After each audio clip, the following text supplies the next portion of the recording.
adentro del útero materno, bueno, para compartirles, a partir de la semana 20 empieza a haber una incidencia clara de esas experiencias, donde el cuerpo materno es como la gran caja de resonancia, pero ese cuerpo está también en un ambiente externo, y bueno, y desde allí hay incidencia de estímulos sensoriales que llegan a ese feto y que inciden en el desarrollo de su cerebro. Entonces, para ir a nombrar lo que es la neurociencia en relación al embarazo, a la gestación, sería poder generar los conocimientos, compartir los conocimientos, esto es lo que yo hago, lo que hacemos. Bueno, ¿qué pasa a partir de la semana 20 con los 5 sentidos? Ya sea desde el movimiento, de las posturas del feto dentro del útero, del sentido del oído, el gusto y el olfato, el tacto, y cómo después lo que viene a ser lo perinatal se vincula, bueno, una vez que nace el bebé, qué pasa en ese pasaje de ambiente y cómo algunos sentidos empiezan también a tener mayor énfasis para el desarrollo del cerebro. Esto es, el sentido del olfato y el sentido del tacto para un bebé recién nacido en relación al cerebro tienen una impronta mayor que otros sentidos, como puede ser la vista. En sí, como para hacerlo como breve, ahí ya empieza a haber experiencia y el cerebro de ese bebé va a catalogar las experiencias en sentidos de seguridad o inseguridad. Entonces, si ese bebé encuentra una respuesta a su expectativa biológica como recién nacido, que es como especie, sentirse cerca del cuerpo materno, un cuerpo humano, ¿no? Donde ahí se satisface el sentido del tacto porque se siente en contacto físico, y ese contacto físico a la misma vez le puede proveer la alimentación, ya sea la lactancia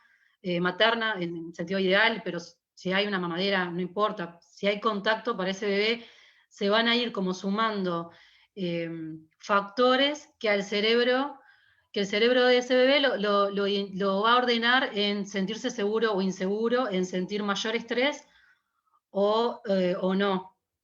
Y ahí es donde empieza a ser como muy importante esos primeros minutos que la neurociencia perinatal señala de cómo los transcurre ese bebé. Si nace y se encuentra con experiencias táctiles, de invasivas, o bueno, se prioriza el equipo de salud o quien aborde la situación, prioriza determinadas prácticas en relación a otras, y bueno, y lo que nosotros tratamos de transmitir, lo que yo trato de transmitir es, bueno, desde el enfoque de neurociencia, cuáles serían las mejores prácticas para ese recién nacido, ¿no? ¿Cuáles serían las posibles de acuerdo a su situación de nacimiento también, ¿no? Esto es, bueno, la presentación en relación a intervenciones que a veces se realizan, que son obviamente pro vida, ¿no? Y cuáles en realidad son innecesarias y están muy asociadas a las prácticas habituales en las instituciones. Esto es a cómo se ha ido como priorizando determinadas acciones y delegando otras que la neurociencia perinatal en realidad vuelve a como a colocar una mirada más bien de mamífero en ese sentido, ¿no? Bueno, ¿qué es para un ser humano mamífero lo más importante y cómo en realidad en algunas prácticas ha habido un proceso de deshumanización donde por ahí se puede priorizar más, bueno, vestir al bebé, que el bebé esté limpio, ponerle, bueno, cortarle cordón, que duerma en la cunita al lado de la madre.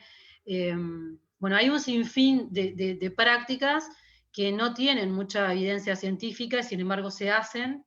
¿no? Si uno va y pregunta, y bueno, ¿y esto por qué se hace tan rápido? ¿O por qué lo primero que se prioriza es, no sé, ponerle la caravana al bebé, por ejemplo? Estoy hablando como haciéndolo grotesco, ¿no? Y en realidad no hay una explicación cuando uno como que empieza como a indagar del porqué de las prácticas, ¿no? Y esas prácticas incluso han barrido fronteras, ¿no? O sea, en eso hay una cuestión como casi global, que más o menos en todos los países del mundo se hace lo mismo, incluso en lactancia. Por ejemplo, la orientación de 15 y 15 de cada, que mame 15 minutos de una mama y 15 minutos de la otra, como que bueno, a veces se dice, y uno dice, ¿y eso de dónde salió? Entonces la neurociencia un poco se mete con eso y sí señala claramente, bueno, qué sería desde el punto de vista del bebé, que es lo que el foco acá, qué es necesario o qué es fundamental y que sucede en esos primeros minutos, que después si no se dan ahí, bueno, siempre se puede construir, pero hay una cuestión que tiene que ver con cimientos y con cableado de conexiones neuronales, sinapsis, de una manera que son como, bueno, las primeras iniciales afuera del útero materno, donde, donde lo que hay que cuidar es que el bebé se sienta seguro, que el bebé no esté en una alerta, y que eso muchas veces también se traduce en señales corporales que los bebés hacen y que los equipos de salud no están, no han nacido formados para poder decodificar. Esto es, por ejemplo, en una sala de cuidados intensivos o cuidados intermedios, se puede llegar a identificar que un bebé, a ver, es un santo, ¿no? Y ahí viene como un nombre, ese bebé es Juancito, es un santo divino porque no llora tanto, no demanda tanto, y bueno, y me facilita la atención y el manejo de una sala, por ejemplo, ¿no? Y así eso se va como multiplicando, ¿no? Las familias también lo identifican así, al bebé que es un bebé fácil, un poco demandante, que no llora mucho, bueno, como un bebé santo, ¿no? Esto es más como una parte cultural, pero la neurociencia va a decir, bueno, quizás ese bebé que no está demandando tanto, o que está más, duerme más, o, o está como adaptado, quizás pasó un umbral, como diciendo, como haciendo este eje así, de estrés, y en realidad ya hizo protesta, ya pidió, como no encontró lo que por ahí estaba necesitando, estamos hablando de presencia más del cuerpo materno, porque por ahí estamos en un escenario que le estoy dando el ejemplo, de cuidados moderados, con débil presencia del cuerpo materno por medidas institucionales, y bueno, la madre aparece en la visita o aparece intermitentemente por diversas causas. Bueno, ese bebé aprende de que se estresa, hace protestas, brinda señales, no las encuentra y el cerebro se acomoda a la situación, se adapta y en realidad se cierra. O sea, las señales lo que permite la neurociencia es ver qué está pasando adentro de ese cerebro con lo que encuentra a nivel de los sentidos y en la experiencia, y por otro lado, cómo comunica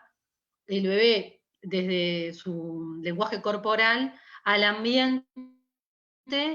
señales para nuevas respuestas o nuevas atenciones. Y en ese sentido, lo que yo he visto es que falta muchísima información en cuanto a las evidencias científicas de cómo comunicarse un bebé y cómo podemos identificar que un bebé va bien o que un bebé no está del todo bien desde lo que es la salud mental, ¿no? Por ahí puede ir muy bien en peso, en talla, en otros indicadores, pero en esta otra área no tanto. Y muchas veces también se incide en estas dos áreas, o sea, a veces el aumento de peso o la dificultad en ganar peso está conectada con que es un bebé que no está teniendo mucho contacto corporal, y si uno pone más contacto corporal, más olor, olor de la madre, ¿no? O sea, cosas que la neurociencia señala que el bebé está preparado para buscar eso. Si no lo encuentra muy poco, eh, el bebé nos va a dar señales de cómo la está pasando. Lo que pasa es que culturalmente las formas de interpretar no están en sintonía con los aportes de la neurociencia o lo que es la psicología y la salud mental. Generalmente hacemos esto de codificar un bebé está bien o un bebé es un santo, va bien, y en realidad, por otro lado, podemos estar diciendo, no es tan así como nos estamos creyendo que es. Eso sirve para las familias, o sea, es un contenido, la neurociencia perinatal, que es útil para las familias que están en contacto con bebés, para la embarazada que está gestando y que entra a partir de la semana 20, donde le va a ser para ese bebé y ese cerebro muy importante si esa mamá está con estrés o no, si está en un ambiente, por ejemplo, con mucho ruido, intenso, si caen bombas al lado de ella, no es lo mismo para ese feto en gestación, porque ese sentido del oído que le llega, bueno, cambia. Entonces, lo que yo le quiero transmitir es que no es lo mismo que la mujer esté escuchando música clásica o música tranqui a que le estén cayendo bombas porque están en un contexto de guerra, ¿no? Entonces, estas cosas como de escenarios muy, muy distintos, a veces yendo a lo cotidiano, se pueden traducir en, bueno, en cómo, si la mamá está trabajando, si la gestante está trabajando, está muchas horas parada, si está nerviosa porque por esto de la coyuntura del COVID-19 y no sabe qué va a pasar, si va a tener ese bebé y capaz que lo separan o no lo separan, bueno. Entonces hay un montón de situaciones que se pueden abordar desde contenidos, información que van más allá o que complementan lo que es una preparación para el parto y un posparto, ¿no? Que tienen que ver con esto, que, tiene que podemos aportar desde neurociencia, salud mental, y este cuestionamiento a prácticas que por ahí están validadas socialmente, pero no deconstruidas en realidad, ¿no? Como esto que yo les digo, bueno, ¿qué es un bebé santo para alguien o un angelito que me facilita, ¿no? El trabajo en un contexto de trabajo, un equipo de salud, y cuáles son las prácticas o las buenas prácticas que podemos señalar desde neurociencia para el buen desarrollo de ese bebé y de la familia que está en contacto con ese bebé.